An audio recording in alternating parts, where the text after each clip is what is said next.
Thank you very much, Mr. Chairman.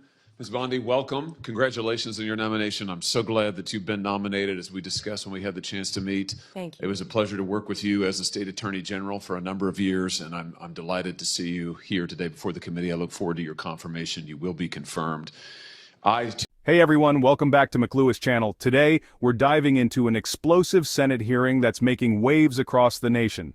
Senator Josh Hawley grilled a key Justice Department nominee, Ms. Bondi, on shocking allegations of government overreach. From attacks on faith-based organizations to FBI abuses targeting religious communities, this hearing covered it all. You don't want to miss this breakdown, so stick around. And hey, before we jump in, smash that subscribe button and turn on notifications so you don't miss any updates like this. Let's start with the nominee herself. Ms. Bondi has been nominated for Attorney General, and Senator Hawley wasted no time showing his support. He praised her experience and expects her to bring much-needed reform to the DOJ. I, too, have taken note of the number of times you have been asked about weaponization of the Department of Justice as if it was a theoretical possibility that might happen in the future. One of my colleagues on the other side said, weaponization may well occur under your tenure. We all know that weaponization has occurred like we've never seen before in American history under this administration. And I want to get even more specific. In the last 4 years, this administration has carried out an unprecedented attack and campaign against people of faith. If you look at the numbers, we've never seen anything like it before in American history. It has been one of the most disgraceful chapters in the history of the Justice Department and in the history of the FBI. And I hope that you will reverse this and do right by every American citizen, including especially people of faith. Let me give you some specifics. After the Dobbs case was decided by the Supreme Court, over 100 pregnancy care centers and over 300 churches in this country were attacked, vandalized, firebombed. Do you happen to know off the top of your head how many prosecutions Merrick Garland's Justice Department brought in those cases? I do not, Senator. It's a stunning number. It's 2. Hundreds of churches, hundreds of pregnancy care centers. And I might just add, these pregnancy care centers, the attacks on them, which were violent, which were gruesome, were egged on and encouraged by rhetoric from members of Congress, including members of this body, who have said that pregnancy care centers aren't real medicine, that they're not real doctors. They have legitimized these attacks. And the same thing was true of churches. And this Justice Department couldn't lift a finger to defend these Americans, but at the same time, they used legislation, a law known as the FACE Act, to prosecute at least 53 different pro-life demonstrators, including people like Mark Houck from Pennsylvania, to whom this Justice Department sent a SWAT team to his door in the early morning hours. He has, I think, 7 children. In the early morning hours, an FBI SWAT team shows up at his door to take him into custody and prosecute him. By the way, he was acquitted. This kind of outrageous, disparate treatment has to end. So here's my question to you. Will you protect churches and pregnancy care centers when they are targeted for violence, when they are targeted for intimidation, when their members or parishioners are threatened with violence or other acts of illegal behavior?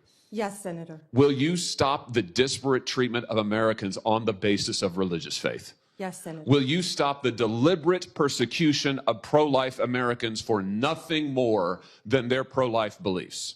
Yes, Senator. Will you ensure that nothing like the Mark Houck case happens again, that Americans do not have SWAT teams arriving on their front doors with armed weapons to terrorize their children and their spouses, only in the end, of course, to have the case lost because there was nothing to it? Will you put an end to that kind of deliberate intimidation of the good American citizens on the basis of their religious beliefs? Yes, Senator. I'm glad to hear you say that because we need it.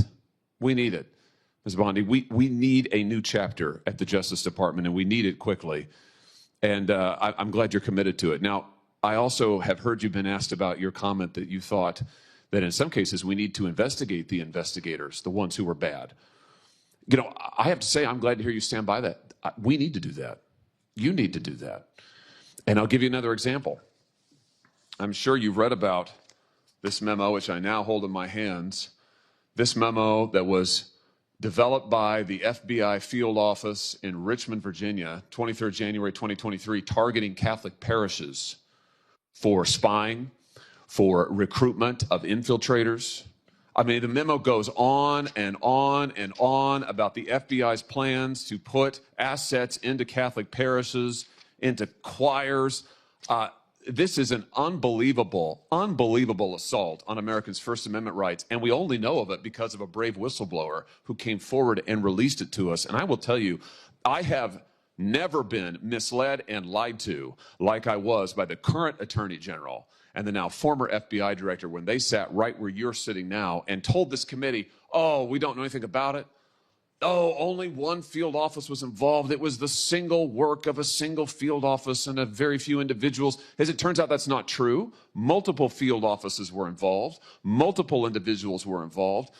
Under your leadership, will you put a stop to the use of FBI or Department of Justice resources to try and recruit informants and spies into Christian churches or any church or house of worship in this country on the basis of nothing more than faith?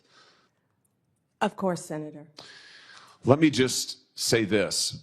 To our knowledge, no one who was involved in the writing and performance, execution of this memo has been disciplined or fired. Will you conduct an investigation like you talked about, Ms. Bondi, that will get to the bottom of abuses like this? And to be clear, this is an outrageous abuse. It is an outrageous abuse.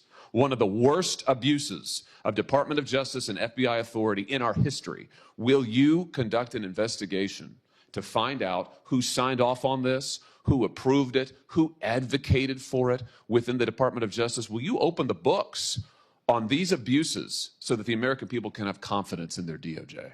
Senator, and I think what you're talking about is the ultimate weaponization, what we've been discussing all day. If I'm confirmed as Attorney General, one of the first things I will do, there'll be many, but I will personally read that memo, and if Mr. Patel is confirmed, discuss it with him right away. Fantastic. And will you work with this committee and our relevant subcommittees? I'm going to chair a subcommittee called the Crime and Terrorism Committee. We're going to do our own investigation into what happened here at the FBI and the DOJ. Will you work with us as you discover the nature of these abuses, and as you put a stop to them, will you work with us to make sure the American people get all the facts and this never happens again? And Senator, yes, I look forward to working with you and the Democrats. I would think this is something that we can all agree on both sides, that this should not be happening in the United States of America, and work together on it. That's fantastic. Let me ask you one other question here in my just few seconds that are remaining.